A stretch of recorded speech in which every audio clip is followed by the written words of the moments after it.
ചില സമയങ്ങളിൽ നമ്മുടെ ഹൃദയങ്ങൾ ആശ്വാസം പ്രാപിക്കാതിരിക്കുന്ന സമയങ്ങളുണ്ട്.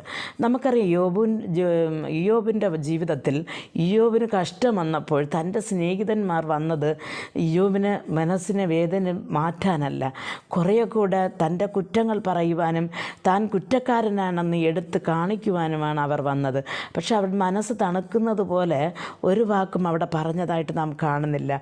പ്രിയ ദൈവമക്കളെ, അതേപോലെ തന്നെയാണ് നാം മനുഷ്യൻ്റെ നമ്മുടെ ജീവിതങ്ങളിലും നമുക്ക് കഷ്ടതകൾ വരുമ്പോൾ അതിൻ്റെ മറുവശം എടുത്തു പറഞ്ഞ്, അല്ലെങ്കിൽ അത് എന്തുകൊണ്ടാണെന്ന് വേറൊരു വ്യാഖ്യാനം അവർ തന്നെ പറഞ്ഞ് നമ്മുടെ മനസ്സുകളെ വേദനിപ്പിടിക്കാറുണ്ട്. അപ്പോൾ ഇവിടെ പറയുന്ന സദൃശവാക്യത്തിൽ പറയുന്നതെന്ന് വെച്ചാൽ ഒരു നല്ല വാക്ക് അതിനെ സന്തോഷിപ്പിക്കുന്നു എന്ന്. അപ്പോൾ മനസ്സ് ഇടിഞ്ഞു പോയിരിക്കുന്ന സമയത്ത് നമുക്ക് നമ്മുടെ എതിരെ ഇരിക്കുന്ന വ്യക്തി തരുന്ന ഒരു വാക്ക് നമ്മുടെ ജീവനിലേക്ക് തിരിച്ചു